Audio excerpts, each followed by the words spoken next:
இதில் அடுத்ததாக காலை சுடர்களில் வருவது நண்பா விழித்தெடு பகுதி. அரசினுடைய பல்வேறு சலுகைகள் மற்றும் உதவிகளை பெறுவது எப்படி என்பது குறித்து இந்த பகுதியில் நாம் பார்த்து வருகிறோம். அந்த வகையில் இன்று சட்ட பஞ்சாயத்து இயக்கம் என்ன கூறுகிறது என்று பார்க்கலாம்.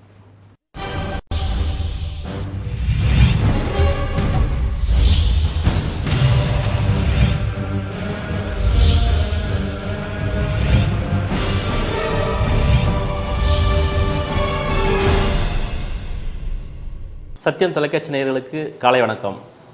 ஒரு சொத்தின் வழிகாட்டி மதிப்பு பார்ப்பது அல்லது பெறுவது எப்படி என்பது பற்றி பார்ப்போம். இன்று நீங்கள் ஒரு சொத்தை வாங்குகிறீர்கள் என்றால் பதிவு செய்வதற்கு வழிகாட்டி மதிப்பு மிக முக்கியம்.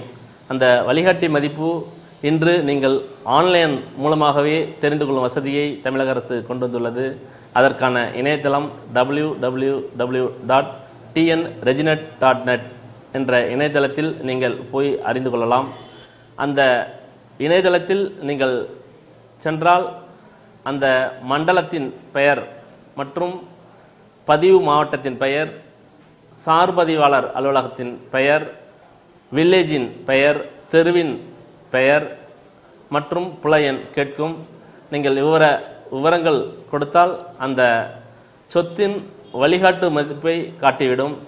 இதை நீங்கள் ஆன்லைன் மூலமாகவும் தெரிந்து கொள்ளலாம் அல்லது உரிய சார்பதிவாளர் அலுவலகம் சென்று சார்பதிவாளரிடம் கேட்டும் நீங்கள் இந்த வழிகாட்டி மதிப்பை தெரிந்து கொள்ளலாம்.